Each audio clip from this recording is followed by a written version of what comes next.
perfect. And we have that.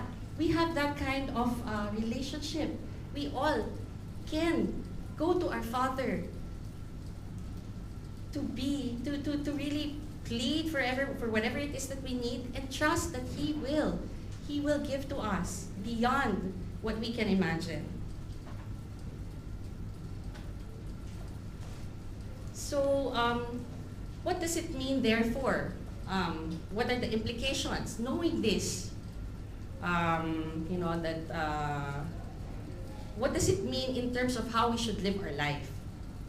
One is that we should have faith. And importantly, we must live and express that faith. What do I mean? It is not just about believing. It is about living your life according to that faith. I don't have the video here, but there is, in sports, you have these celebrities, and normally when you're a celebrity, you wouldn't want to do anything that you would be criticized for. There's in football, there's this person, Tim Tebow. I don't know if anybody of you knows him, but anyway, when he's a celebrity in football. Football is a very manly kind of a sport. But before he plays the game, he would kneel. He would kneel in the football field and he would pray. But that's because he believed in God, and he was not ashamed to live out that belief, and his belief that he needed the blessing of God the Father on his game. I think the basketball player Stephen Curry also, I think, is the same. He also lives his faith, right? You can do that. I was just reminded that social media. It's the generation of social media now, and in Facebook, there are some of my brothers and sisters who post things that are biblical. Words of encouragement. That's also being standing out. Willing to stand out for your faith, because it's being seen by so many people. Now is also a time where our faith is being challenged. Our faith in certain things like gender.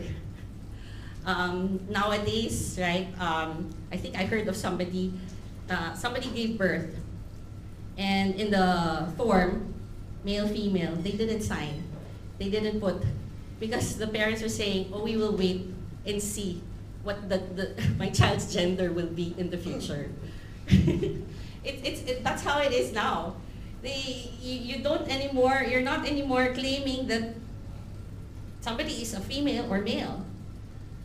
But God created man and woman, only two genders. And also, of course, the same-sex marriage is also something that is coming. Here, of course, I don't think that's allowed here in Malaysia, right?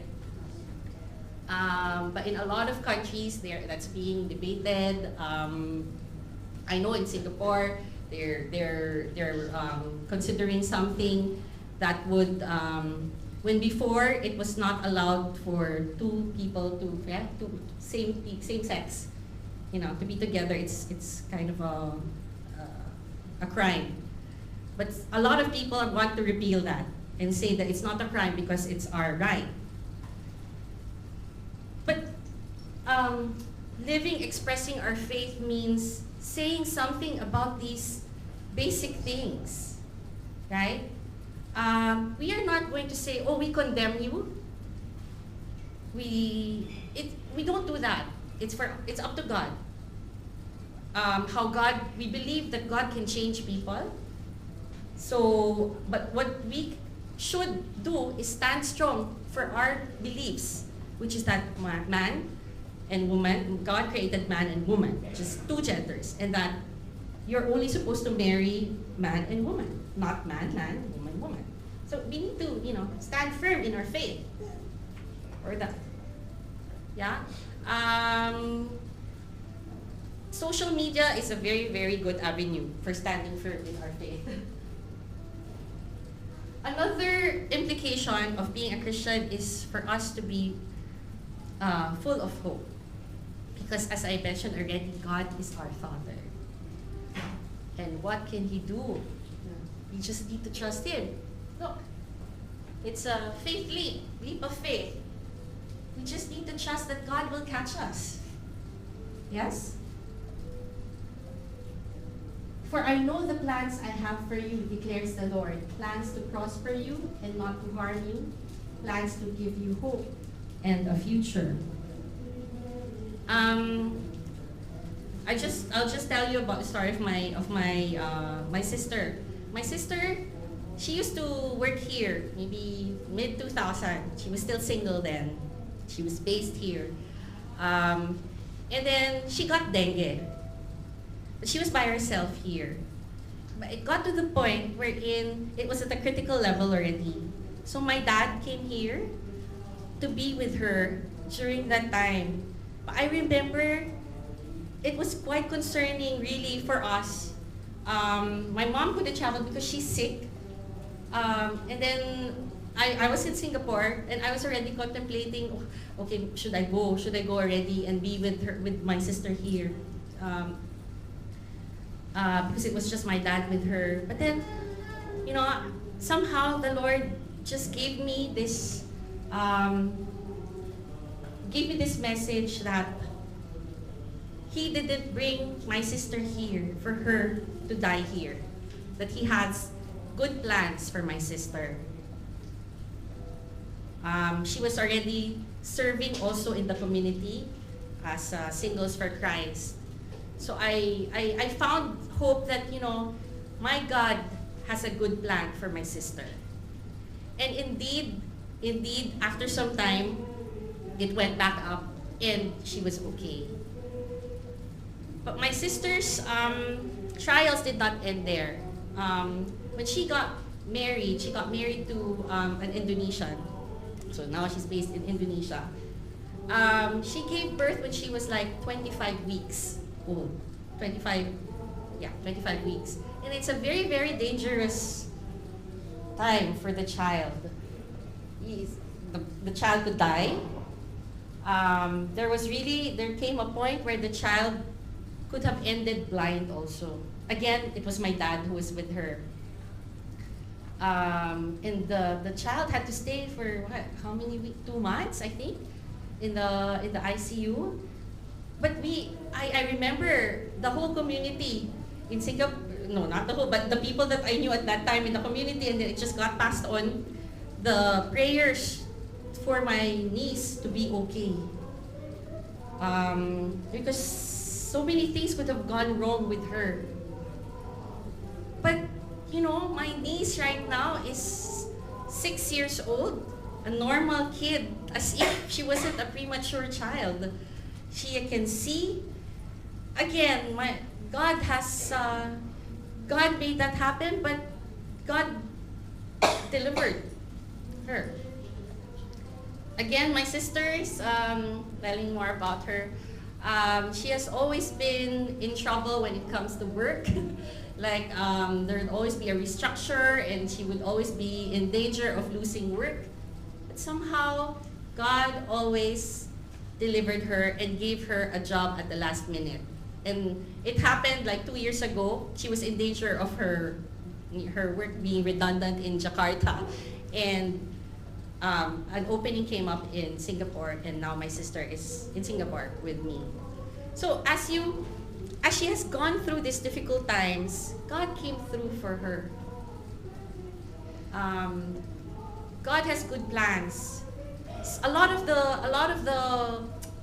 brothers and sisters who are not together with their kids in Singapore because of past reasons. It's very difficult in Singapore to get a pass for a child. For many years, they are separated from their child. But more and more now, slowly, they are being brought to their, I call it promised land of Australia.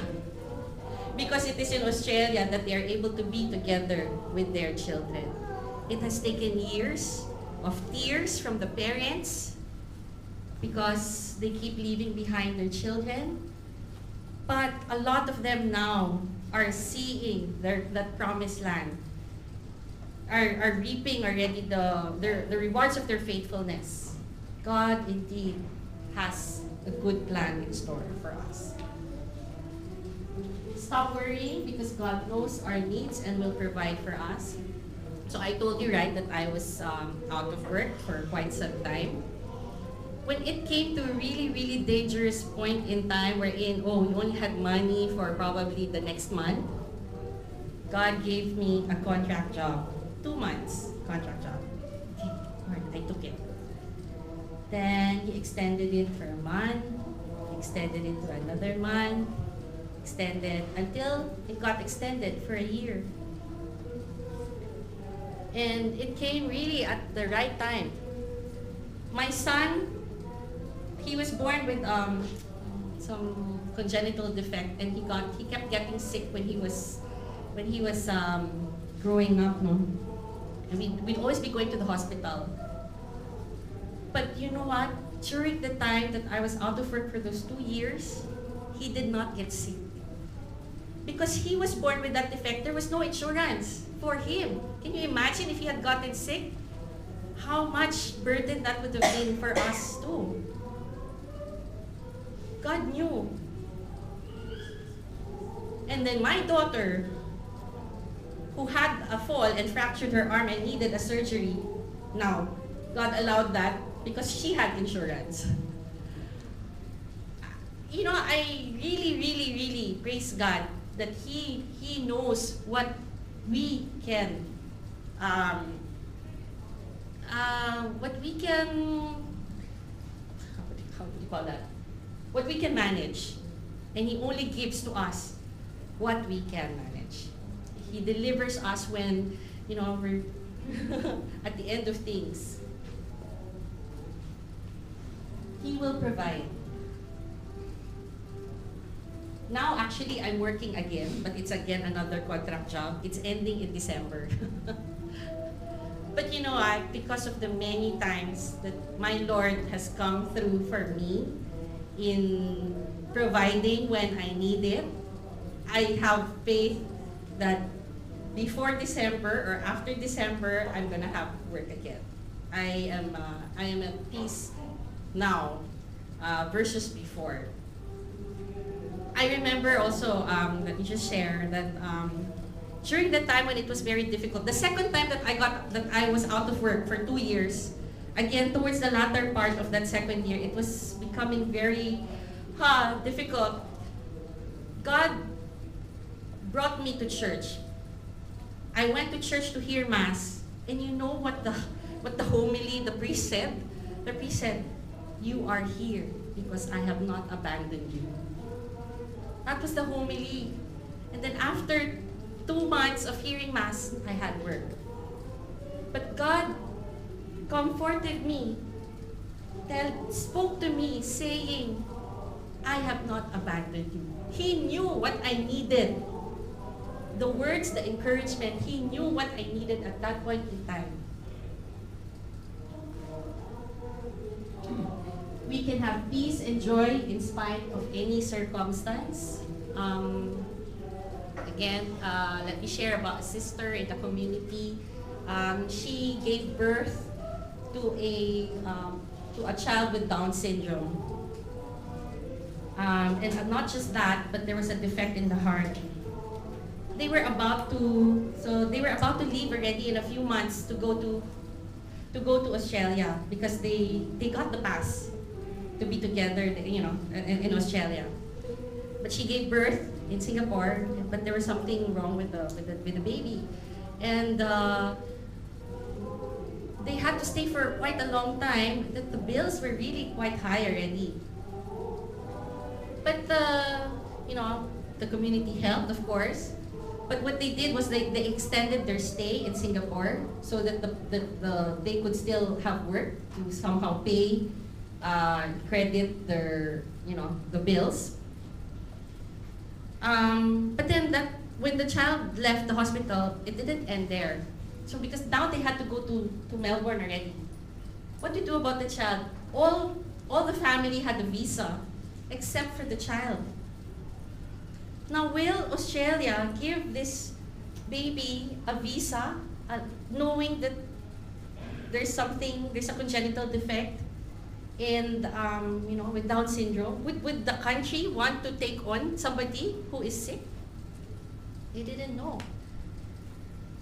At that time, they just went to Australia and they had to leave the baby behind with their relatives in Manila.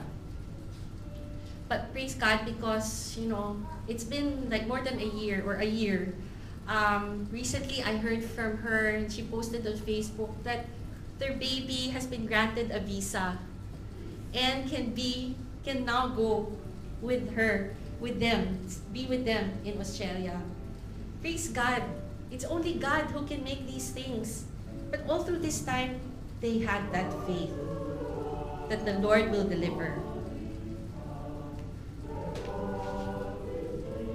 Another implication is that we should show care and support for each other. In the Mass earlier, the homily, I remember the priest said, because we love God, it frees us to love other people. What does that mean? It is our love for God that makes us love people. Even the most difficult person in our life, we can love if that love is coming out of a desire to love God. Somebody who has hurt you, you can forgive. If you remember about God's forgiveness for you, if you remember that God can empower you to forgive. But because of God, when God is in the equation, then we can love. Then we can be loving. Because of this, we are children of God. We don't invest in ourselves here. We know that our home is really with Him in heaven. So whatever it is that we do here is not supposed to be, making ourselves comfortable here and all that. Eventually we will die, right? So how should we be investing our life? It should be really investing in things like this. The service team, they could be doing other things. They could be resting, they could be working, but they're here. They're here. They're investing in God.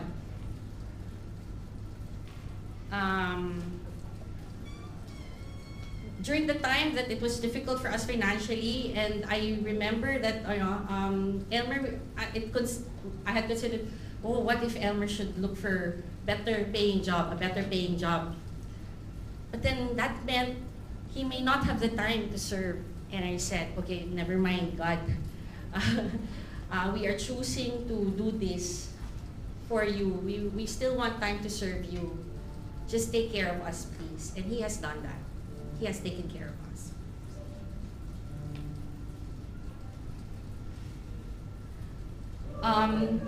In all of these, we have a model in Mary on how we should live as a Christian. One, she was the first believer. I said a Christian is one who has faith. Mary was the first believer. She believed in God's promises to her. Right? First time, somebody, Immaculate Conception, she believed in what the Lord was saying. A Christian should have hope, and Mary sure had hope that in spite of seeing the atrocities done to her son, she had hope that there was something that was going to come out of it. She went with him, all the way up to Calvary, having that hope that God will take care of her son. That there is a purpose, there is a reason. And of course, another implication is that we should love, right? Mary, of course, is our model of love. Yeah. Even after Jesus had died, she went with the apostles, really trying to, you know, to be with them, supporting them as they spread the gospel of love. Let me just leave you with this. I hope this will play. Bro, mag-play kaya to? If to play, I play.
We can't play anymore, sorry, but that was a nice video.